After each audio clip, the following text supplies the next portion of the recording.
Good evening, and welcome to the Crypto Overnighter. I'm Nikodemus, and I will be your host as we take a look at the latest cryptocurrency news and analysis. So sit back, relax, and let's get started. And remember, none of this is financial advice. And it's 10 p.m. Pacific on a Wednesday, August 9th, 2023. Welcome back to the Crypto Overnighter, where we have no sponsors, no hidden agendas, and no BS.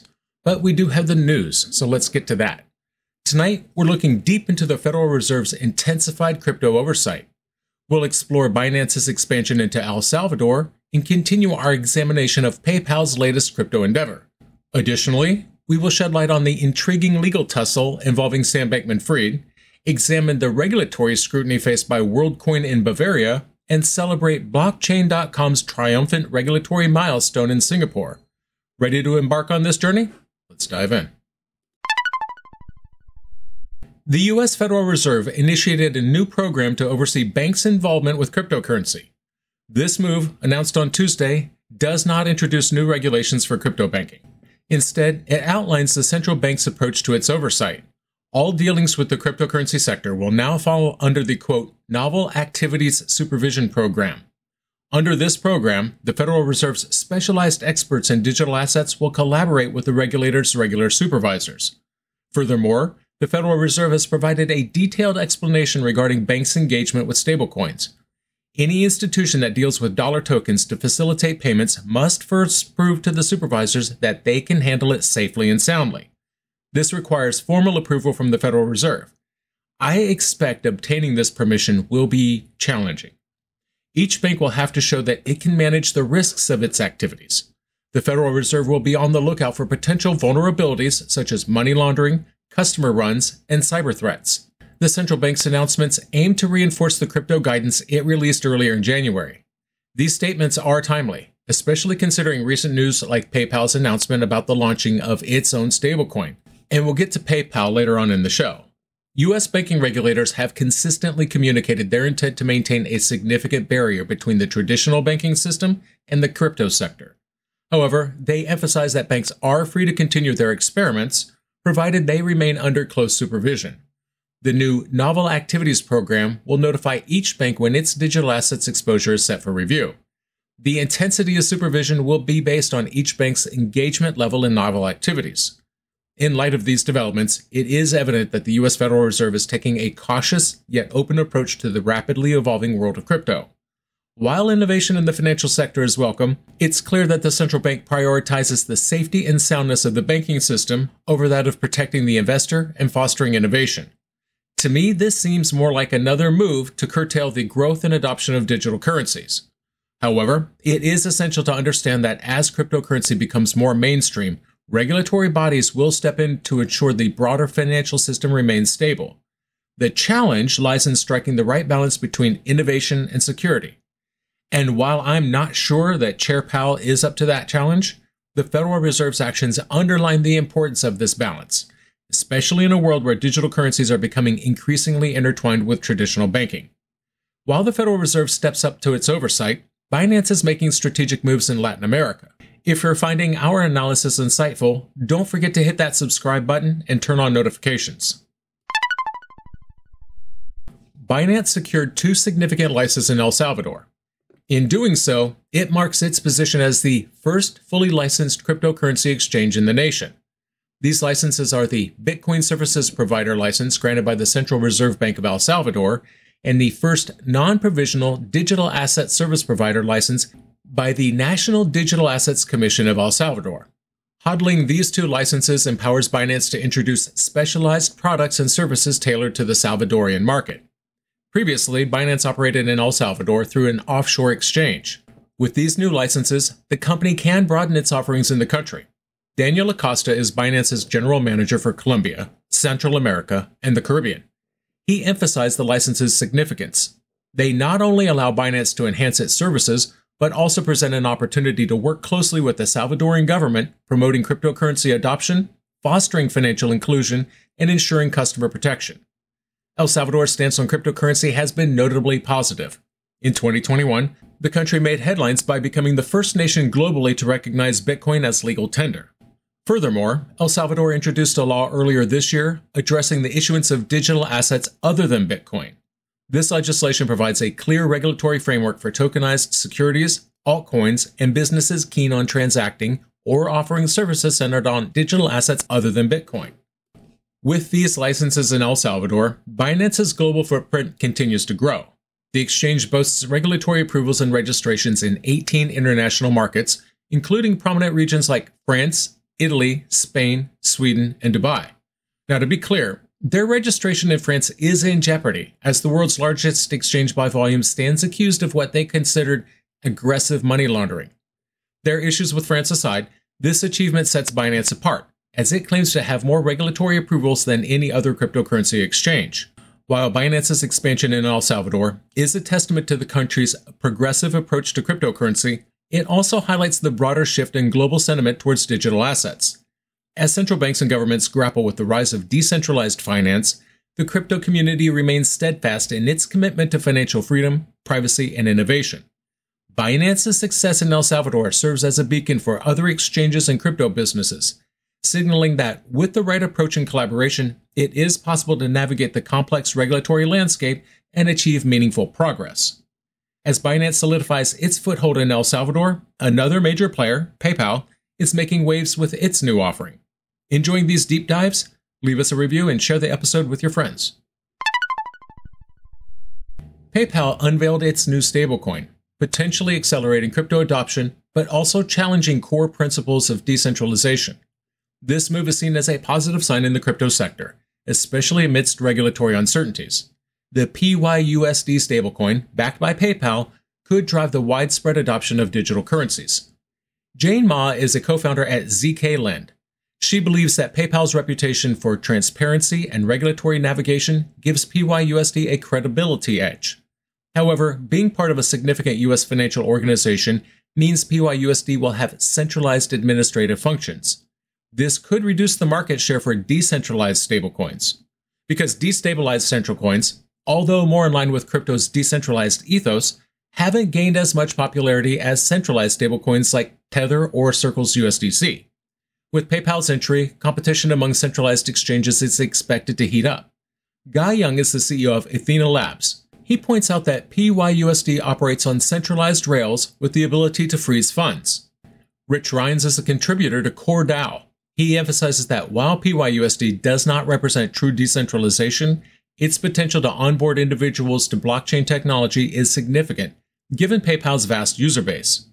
The announcement of PayPal's stablecoin has reignited discussions in Washington, reminding many of the Libra project initiated by Meta Platforms back when it was called Facebook. Libra faced significant regulatory challenges and is often cited as an example of big tech's missteps with regulators.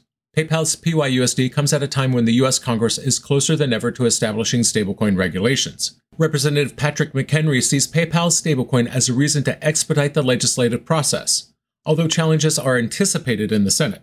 Senators like Elizabeth Warren and Sherrod Brown have expressed concerns about the crypto sector. They worry about the potential impact of a large-scale stablecoin on the U.S. banking system during a crisis. The introduction of PYUSD by a major financial firm like PayPal is bound to draw regulatory attention, especially from entities like the Federal Reserve. Ji Kim, head of global policy for the Crypto Council for Innovation, believes PayPal's move underscores the pivotal role stablecoins will play in the future of digital payments. The crypto community is enthusiastic about the potential of digital currencies and the promise of decentralization. However, the introduction of stablecoins by major financial institutions, especially those with centralized control, raises concerns. While these stablecoins might boost adoption and bring credibility to the crypto space, they also challenge the very essence of what many crypto enthusiasts believe in. This ongoing debate between centralization and decentralization, between regulatory control and financial freedom, is at the heart of this issue. As the crypto landscape evolves, it remains to be seen how these developments will shape the future of digital currencies and the broader financial ecosystem. PayPal's venture might have regulatory implications, but it's not the only one under the spotlight. Sam Bankman-Fried's legal tussle continues to unravel. Before we jump into the next segment, take a moment to like and follow us for daily updates in the crypto realm. Your support is what keeps me going. Former FTX CEO Sam Bankman-Fried is once again in the spotlight. Court documents revealed that a campaign finance-related charge against him will now be incorporated into a wire fraud charge. This development comes after prosecutors had previously dropped campaign finance charges against him in late July due to complications tied to the U.S.'s extradition treaty with the Bahamas. The Justice Department is gearing up to file a superseding indictment in the coming week. They argue that SBF was involved in an illegal campaign finance scheme. This charge was dropped just last month, but will now be part of the wire fraud charge. U.S. Attorney for the Southern District of New York, Damian Williams, made it clear that Sam's use of customer deposits to influence politics was part of the wire fraud scheme charges in the original indictment. Williams further emphasized that the superseding indictment will state that Sam is still charged with conducting an illegal campaign finance scheme alongside the fraud and money laundering schemes he was originally charged with. The Bahamian government's refusal to extradite SBF based on the campaign finance charge underpins the complexities of international law. Williams addressed this, stating that U.S. treaty obligations with the Bahamas prevent them from proceeding with that specific charge. The case's implications are vast. The U.S. government's determination to pursue charges against a crypto luminary highlights broader tensions between regulatory bodies and the rapidly evolving cryptocurrency industry. The DOJ's decision to file a superseding indictment after dropping the initial charge underscores their intent to hold individuals accountable, especially that one. But we're not done with FTX just yet. Oh no, because former FTX executive Ryan Salame is deep in negotiations with federal prosecutors, contemplating a guilty plea on charges related to violations of campaign finance laws. This revelation was brought to us by Bloomberg, who in turn cited insiders. During his tenure at FTX, Salame acquired a private jet, which might now be seized as part of his plea agreement. Salame's legal predicaments extend further. Only last month, he was under the scanner for potential campaign finance violations surrounding his involvement in his girlfriend Michelle Bond's 2022 congressional race in New York. This was compounded when the FBI descended upon Salame's residence in April, although the specifics of the raid remain hidden. FTX is understandably under the microscope, as Salame wasn't the only one facing legal headwinds. Several of his ex-colleagues, including notable figures like Alameda Research CEO Caroline Ellison and FTX co-founder Gary Wang, have already admitted their guilt. These confessions will undoubtedly influence the government's case against SBF. The courtroom dramas don't end with Bankman-Fried. Worldcoin's ambitious project faces regulatory hurdles. Let's head to Europe and see what that's all about. Worldcoin has recently been in the spotlight due to regulatory concerns in Bavaria. This project uses iris scans, artificial intelligence, and zero-knowledge proofs to verify internet users as unique and human. It continues to face criticism and scrutiny from various quarters. Bavaria's data watchdog had not finalized its privacy and security evaluation of Worldcoin before it launched. This German state is where Worldcoin has set up an entity to manage data for its European users, making the local authority a key player in the ongoing investigation. Michael Will, president of Bavaria's Data Protection Authority, revealed the agency was still reviewing Worldcoin when it went live on July 24th. One thing to know here, Worldcoin was not legally obligated to inform authorities or even seek their approval before launching. The financial aspect of Worldcoin is also under investigation. Germany's Federal Financial Supervisory Authority is examining the project. It remains uncertain whether Worldcoin needs a permit from this regulator, as other crypto businesses do.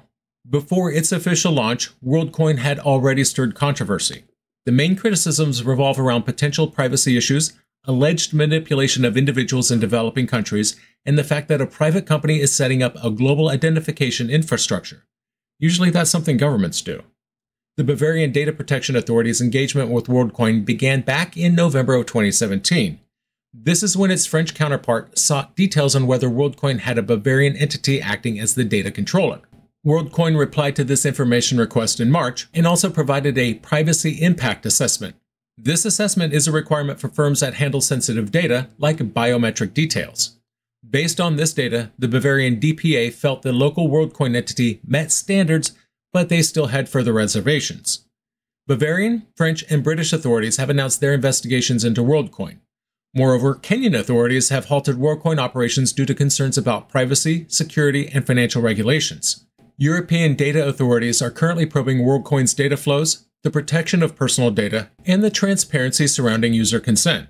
And remember, just the other day, Kenyan police raided Worldcoin's Nairobi warehouse and seized documents and devices. Reports suggest that Worldcoin's parent company, Tools for Humanity, did not reveal its true intentions when registering in Kenya. Following Worldcoin's launch in July, users could obtain Worldcoin token airdrops in return for being scanned. Now that project is facing challenges in Kenya. Many in the cryptocurrency community accuse Worldcoin's founders of trying to entice governments with data collection. Rumors suggest that Worldcoin's founders plan to share data with government entities to continue operations in various countries. This raises the question, is Worldcoin truly safe for ordinary users? Remember, this company created an AI challenge, and now they're proposing a challenge to the very problem that they created? That of determining humans from AI? Seems kind of sus to me. It's important to ensure the protection of regular cryptocurrency enthusiasts and citizens in developing countries like Kenya, and to be sure their poverty is not being exploited. While Worldcoin navigates the tricky waters of Bavarian regulations, Blockchain.com celebrates a significant milestone in Asia. Curious about what comes next? Stay tuned and don't forget to subscribe for more in-depth crypto news. Blockchain.com achieved a significant regulatory milestone. The company announced it's been granted a major payment institution license by the Monetary Authority of Singapore. This license is not just a mere formality. It empowers Blockchain.com to provide regulated digital payment token services to its vast clientele of global institutional and accredited investors. This development is a continuation of Blockchain.com's expansion strategy in Asia. The company has previously received an in-principle approval from the authority, indicating the regulatory body's initial endorsement. Singapore is known for its progressive stance on fintech and digital assets. That's why companies go there. Their recognition of Blockchain.com further solidifies its reputation as a major, profitable trading hub for the company. Singapore's regulatory environment has been noticeably welcoming to crypto enterprises. The MAS in particular has been proactive in granting licenses to deserving crypto companies. This is evident from the recent approvals given to other industry giants. For instance, both Crypto.com and Circle were awarded digital token licenses by the MAS just a couple of months ago. Furthermore, Singapore's legal system has also shown a forward-thinking approach to digital assets. A recent ruling by the country's High Court recognized cryptocurrency as property. This decision, stemming from a case involving crypto exchange Bybit, declared crypto assets as things in action, implying they can be held in trust. To me, this is a significant development. It signifies a shift in the balance of power. As traditional financial systems and central banks remain skeptical or even slow to adapt, regions like Singapore are paving the way for a decentralized future. The approval of Blockchain.com, already a major player in the crypto world, by a respected regulatory body like the MAS, sends a clear message. Cryptocurrency is not just a passing trend, it's here to stay. And this is yet another indication that the winds of change are blowing in favor of a more decentralized, transparent, and inclusive financial system. So what happened? The U.S. Federal Reserve unveiled a comprehensive approach to monitor banks' crypto involvements, emphasizing the safety and stability of the banking system amidst innovations. Binance secured crucial licenses in El Salvador, marking its strong foothold in a nation that embraces Bitcoin as legal tender. PayPal throws its hat into the stablecoin ring with PYUSD, aiming for broader adoption, but also sparking concerns about centralization and regulatory implications. The DOJ continues its legal dance with former FTX CEO Sam Bankman-Fried, integrating previously dropped charges into a broader wire fraud indictment. Meanwhile, other FTX figures face their own legal battles. Worldcoin's ambitious project faces regulatory hiccups in Bavaria, raising questions about privacy, data security, and the company's intentions. Lastly, Blockchain.com's achievement in acquiring a significant license from the Monetary Authority of Singapore cements its position in a country that's already shaping the crypto future. And that's going to do it for us tonight. I want to thank you, my listeners, because when you stop listening, I will stop talking.